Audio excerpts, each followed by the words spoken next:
네, 안녕하세요. 마경원입니다. 이번 시간에는 지난 시간에 이어서 도널드 트럼프 정책에 따른 채권시장 영향을 좀 설명을 좀 드리고자 하고, 지난 시간에 제가 관세에 따른 채권시장 영향을 말씀드렸고, 이번 시간에는 도널드 트럼프 정책의 우려감인 또 하나의 축인 재정적자 확대, 그리고 부채 증가에 따라서 채권시장이 어떤 영향을 줄지에 대한 설명을 좀 드리고자 합니다.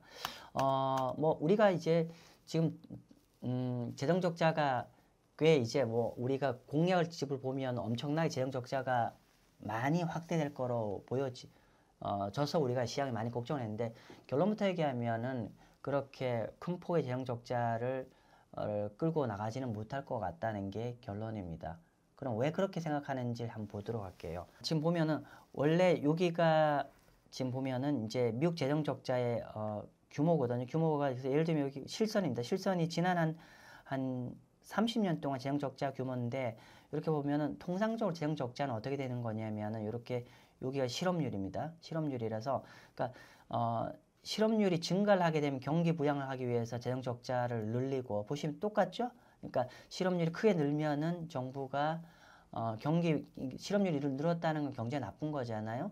경제가 나쁘면 그걸 부양하기 위해서 금리를 이렇게, 그러니까 재정 적자를 많이 해서 정부 지출을 많이 했었습니다. 자, 그런데 최근에 이제 우리가 이제 트럼프 이후에 바이든 행정부에서는 실제로 실업률이 이렇게 안정화되는데도 굉장히 트럼프가 굉장히 많은 재정 정책을 늘렸죠. 그래서 재정 정책이 많이 늘었고, 어느 정도로 늘었냐면은 트럼프가 굉장히 공약집에 보면은 굉장히 큰 폭의 재정 적자가 할 것으로 이제 얘기가 됐어요. 그래서 근데 결론부터 얘기하면은 그렇게 그 공약의 내용대로 다 하지는 어려울 것 같다. 왜 그러면 공약에서 얘기한 대로 모든 재정 지출에 대해서 하기 어려울 거냐면, 일단은 뭐냐면 첫 번째 얘기는 그 공약을 단순하게 이렇게 1대1로 다 합산한 거. 예를 들면 우리가 어떻게 보면은 그 공약 간의 공통분모들 있잖아요. 그런 거 같은 경우는 사실 중첩으로 계산된 거거든요. 그래서 그런 부분이 있다는 거고요. 그리고 재정 적자를 큰 폭으로 늘리기 어렵다라고 보는 견해는, 일단은 우리가 요번에 재무부 장관 지명자가 스캇 버센트가 되었잖아요. 그래서 스캇 버센트가 평소에 얘기했던 도널드 트럼프 2기의 재정 적자 규모, 2028년에 재정 적자 목표는, 이분이 얘기한 거는 2028년, 그러니까 도널드 트럼프 2기 말까지 GDP의 3%까지 재정 적자를 줄여야 된다라고 얘기를 했었습니다. 그래서 일단은 어쨌건 간에 미국의 재정에 대한 어떤 컨트롤 타워가 그런 분이 된 거기 때문에 그렇게 무지막지하게 늘지 않을 것 같고, 실제로 어떤 데이터상도 지금 재정 적자를 큰 폭으로 늘리기 되게 어려운 구조라는 걸 좀 설명을 좀 드리고자 합니다. 한번 볼게요. 첫 번째는 뭐냐면은 여기 보시면은 여기 미국 재정 적자 현재 규모인데, 현재 GDP 대비해서 재정 적자의 규모가 보면은 도널드 트럼프가 1기 때, 그 당시에 1기 때 재정 적자 규모는 GDP 한 3.1%밖에 안 됐어요. 그러면 이렇게 3.1%로 굉장히 낮았던 반면에, 현재 2024년 도널드 트럼프 2기의 현재 재정 적자 규모는 이미 6.4%입니다. 그래서 1기 대비해서 이미 재정 적자가 굉장히 거의 더블 이상 커져 있기 때문에 여기서 더 늘리기는 좀 쉽지가 않을 것 같다, 그런 얘기를 말씀드리는 거고요. 그리고 또 두 번째로는 도널드 트럼프 1기 때는, 그 당시에는 실질금리가 거의 이렇게 보시면은 실질금리가 뭐냐면 명목금리에서 물가를 차감한 금리거든요. 근데 그 당시만 하더라도 실질금리가 금리가 그렇게 높질 않았어요. 물가 수준 정도 금리가 형성됐었고, 한 2% 내외로. 그러다 보니까 그 당시에는 2017년만 하더라도 실질금리가 거의 제로 정도였습니다. 그런데 현재는 어떻죠? 우리가 현재 미국 10년만 국채금리가 4.6 정도잖아요. 그런데 현재 미국 물가가 얼마죠?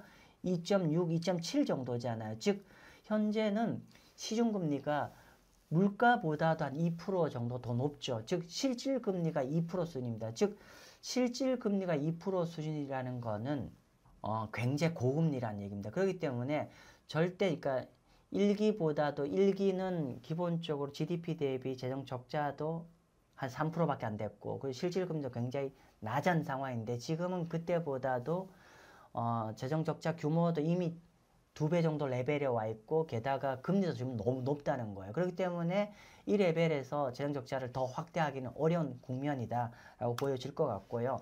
두 번째는 그 결과적으로 지금 누적적으로 미국 GDP 대 미국의 부채 규모도 굉장히 많이 커졌어요. 지금 보시면은 도널드 트럼프 1기 취임할 때만 하더라도 이 정도입니다. 그러니까 한 100% 내외였어요. 도널드 트럼프 취임할 때 1기 때는 국가 부채가 GDP 대비 정부 부채가 한 105% 내외였는데 지금은 어떻게 123%, 굉장히 많이 늘었죠. 그렇기 때문에 무작정 더 재정 적자를 확대하기가 어려운 것 같다라고 보시면 될 것 같습니다. 그래서 물론 이제 워낙에 그 돈을 많이 쓰겠다라고 얘기한 게 있기 때문에 조금은 늘 겁니다. 조금 늘겠지만은 우리가 처음에 도널드 트럼프가 얘기한 그 엄청난 재정 확대가 예견되는 것처럼은 될 수가 없을 것 같다. 그 연유는 방금 말씀드린 1기와는 여러 가지 어떤 경제적 지형과 어떤 부채 규모가 달라졌기 때문에 그렇게는 하기는 어려울 것 같다는 말씀 좀 드렸고요. 특히나 재정 적자가 그러니까 더 확대하게 무작정 확대하기 어려웠다는 얘기에 또 안에 놓은 거는 뭐냐면 이렇게 부채가 늘었잖아요. 절대 부채가 늘다 보니까 문제는 뭐냐면은 현재 미국 정부의 수입 중에서 그러니까 결국 부채가 늘었다는 거는 뭐냐면 뭐 굳이 얘기하자면 제가 대출을 많이 썼어요. 대출을 많이 쓰게 되면 기본적으로 제 수입에서 이자 갚아야 될 비용이 커지잖아요. 미국 정부가 그렇다는 얘기입니다. 지금 미국 정부가 원래는 보시면은 도널드 트럼프 1기 때만 하더라도 이게 그 미국 GDP에서 보시면은 GDP 대비 미국 정부에 대한 순이자 비용입니다. 그러니까 도널드 트럼프 1기만 하더라도 보시면 한 1.3%밖에 GDP에서 한 GDP 한 1.3% 정도로 정부의 이자 비용이 굉장히 작았거든요. 그런데 지금은 어떻게 된다? 지금 3.1% 정도 규모로 굉장히 이자 비용 나가야 될 규모가 굉장히 많이 커졌습니다. 근데 이 규모 한번 보실래요? 현재 이미 GDP 대비 3.1% 정도 왔기 때문에 우리가 만약에 여기서 부채 재정 적자를 더 큰 폭으로 확대를 한다고 하면은 기본적으로 정부가 이거를 유지를 하기 어렵다는 거죠. 왜냐하면은 우리가 절대 부채 규모가 계속 커지는 와중에 현재 금리도 높단 말이에요. 그러면 이자 비용이 정부가 감당하지 못할 레벨로 커질 수밖에 없다는 거죠. 그래서 많은 분들이 이 부분을 걱정하는 거예요. 그죠? 그런데 말씀드린 대로 바보가 아닙니다. 그래서 아까 스캇 버센트가 이번 2028년에 GDP 대비 한 3% 정도로 미국 재정 적자를 줄여야 된다라고 한 연유도 그렇다는 겁니다. 아무튼 이렇게 이미 절대 이자 비용 레벨이 굉장히 높기 때문에 이런 종합적으로 이런 걸 봤을 때는 재정 적자가 큰 폭으로 증가하기 어렵다라고 말씀드리는 거고요. 그리고 이건 좀 다른 얘기입니다만은 현재 지금 우리가 이제 미국이 지금 보면 향후 10년간의 GDP 대비 한 이자 비용으로 한 4.1% 정도 지금 추계를 하고 있는데, 근데 이 4.1%로 이제 추계를 하는데 CBO라고 합니다. 그러니까 미국 의회 예산국인데요. 그러면 향후에 미국 부채가 늘 거잖아요. 그럼 이 부채가 평균 이자율이 몇 프로냐 이거 가정을 하고 하는 거잖아요. 그런데 평균 이자율은 이렇게 됩니다. 3.7% 정도입니다. 실제로. 국회 예산처에서 미국 정부 부채 이자 비용을 계산할 때 향후 한 3, 4년 동안에 한 3.7% 정도로 가정하고 그렇게 넣는 걸로 했는데 실제로 이거보다 훨씬 높잖아요, 현재. 그래서 만약에 지금 현재 시장에서 형성되어 있는 금리가 우리가 반영되어 있는 금리가 훨씬 더 높다는 거는 두 가지 메시지죠. 첫 번째, 이렇게 높다는 거는 만약에 이렇게 높으면은 진짜로 답이 만약 이렇게 주구장창 시장이 예상한 대로 금리 높게 형성되면 정말 부채 감당 못하는 레벨이 된다는 거고, 두 번째로 그러면 미국의 어떤 이런 정부 기관에서는 미국 10년 국채 금리가 한 3%대 중후반 정도 생각하는구나. 이렇게 우리가 또 투자할 때 아이디어도 얻으시면 되는 거죠. 그렇게 보시면 된다는 얘기고요. 자, 지금까지는 제가 왜 지금 재정 적자가 도널드 트럼프가 원래 공약 집처럼 무한대로 그렇게 늘리기 어려운 구조인지에 대해서 제가 도널드 트럼프 1기 대비해서 현재 경제 여건이 그렇게 무한대로 늘 수가 없는 환경이다라는 말씀을 드렸고요. 자, 조금 지금부터는 좀 더 스트레이트포워드하게 한번 볼게요. 재정 적자와 부채가 느는 게 국채 금리가 직접 어떻게 영향을 줄지 한번 볼게요. 아마 이 자료 보시면 여러분 되게 놀라실 겁니다. 뭐냐면은 자, 먼저 볼게요. 이거는 지난 한 50년 동안의 구간인데요. 지난 50년 동안에 정부 부채가 왼편을 보시면 파란 색깔인데 왼편을 보셔야 되는데 80년대, 70년대 중반에는 GDP 정부 부채가 한 40%가 안 됐어요. 40%가 안 됐는데 지금은 얼마냐면 120%까지 아까 보셨잖아요. GDP 대비 정부 부채가 거의 한 4배 이상 늘었습니다. 그죠? 이렇게 쭉 늘어서 결국 한 40% 내외가 120%까지 넘어가면서 부채가 엄청나게 늘었는데 우리가 걱정하는 이거잖아요. 부채가 늘면 금리가 엄청나게 올라가지 않을까라는 걱정이잖아요. 근데 그렇지 않았어요. 오히려 반대로 갔어요. 볼게요. 이렇게 정부 부채가 지난 한 40년 동안에 한 4배가 늘었는데 재밌는 거는 미국 국채 금리는 동구한 때는 오히려 쭉 계속 내렸습니다. 부채 규모 증가, 4배 증가한 동안에 오히려 미국 국채 금리는 오히려 내렸다. 명목금리죠. 그래서 이렇게 또 마쌤 그거는 물가가 그 당시에 물가 때문에 그런 거 아니에요? 라고 하잖아요. 그래서 요 하단에 있는 게 뭐냐면 실질금리입니다. 실질금리. 실질금리는 뭐냐면 계속 말씀드렸죠. 명목금리에서 물가를 차감한 실제금리. 그 당시에는 80년대만 하더라도 이렇게 실질금리가 거의 한 7%, 8% 했는데 지금은 실질금리가 거의 이렇게 굉장히 많이 떨어졌죠. 즉 뭐냐면은 부채가 증가한다고 하더라도 금리가 올라가는 게 아니라 결과값만 보면은 명목금리와 실질금리 모두 다 반대로 줄어들었다. 이게 팩트입니다. 그죠? 첫 번째고.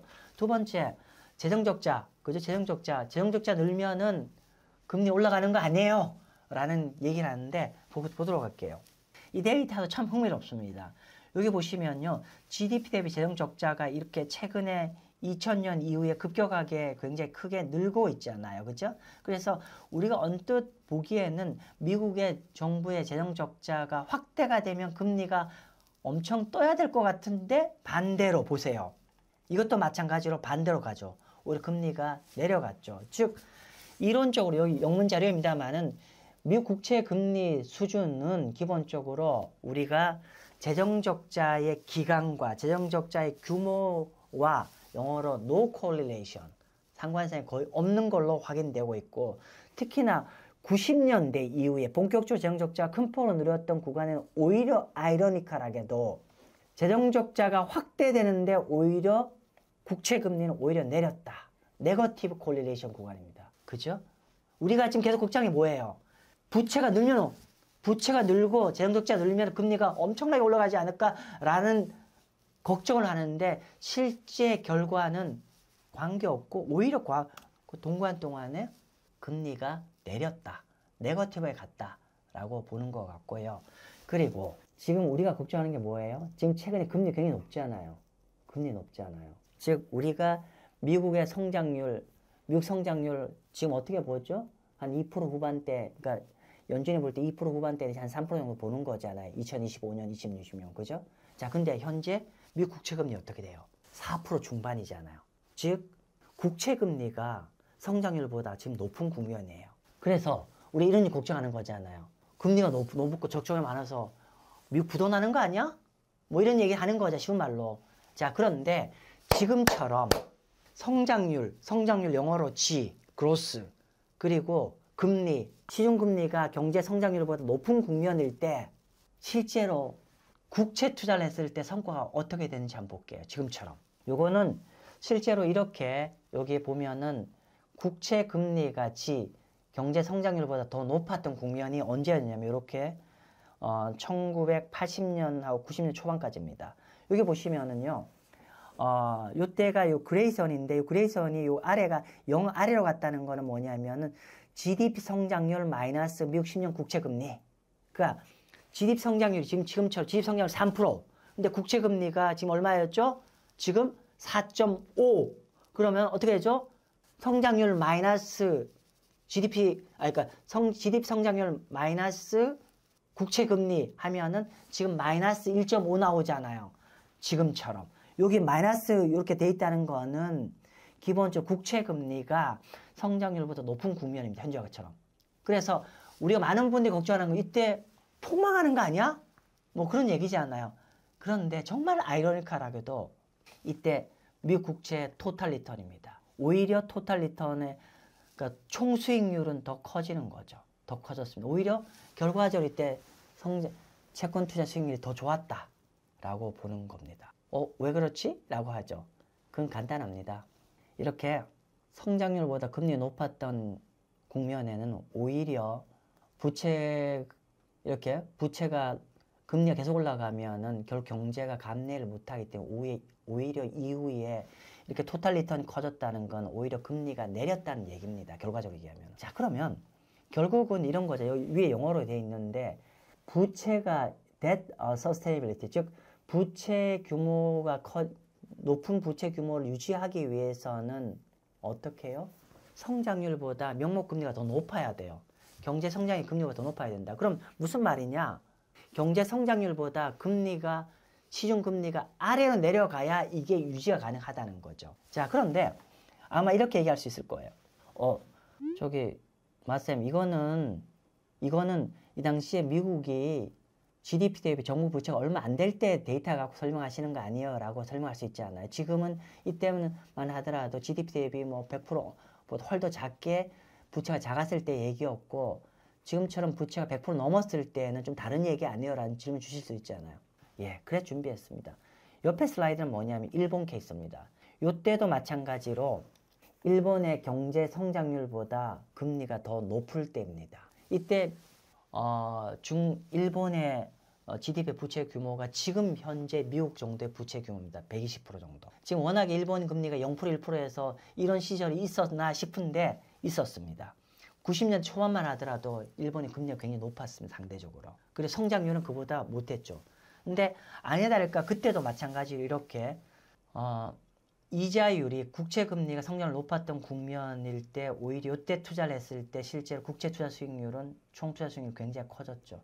마찬가지입니다. 즉 오히려 이런 성장률보다도 금리가 더 높은 레벨에서는 오래 지속 못한다 그 얘기입니다. 결론적으로 이렇게 토탈 리턴이 좋아졌다는 거는 동관 모두 다 결국은 금리가 이후에 시중금리가 좀 내려갔다는 얘기고 왜 내려갔냐면 정부 입장에서 보면 간단합니다. 부채 되게 많은데 성장률보다 어떻게 해요? 성장률보다 금리가 더 높아요. 그럼 나중에 파멸입니다. 사실은. 그럼 당연히 이 성장률 갖고 우리가 이 부채를 관리하기 위해서는 금리 레벨을 시중금리를 높게 오래 유지할 수가 없는 거죠. 그래서 결론적으로는 오늘 제가 약간 일반적으로 우리가 걱정하는 거와 달리 오히려 정부 부채가 과거에 늘었을 때와 재정적자 확대됐을 때 오히려 실제로는 시중금리가 내렸었다. 그래서 단순하게 재정적자가 확대되고 그리고 국가 부채가 는다고 하더라도 그게 단순히 시중금리가 폭발적으로 올라가는 요인이 아니다라는 거고 그래서 그거에 대한 단적인 예로 지금 보시면은 경제 성장률보다 금리가 더 높은 레벨에서는 지속 가능하지 않기 때문에 즉 부채 규모 는 상황에서 상황 관리하기 위해서 이 높은 금리가 종국에는 아래로 떨어뜨릴 수밖에 없는 국면이다. 물론 이제 단기적으로 안 좋은 요인이지만 실제로는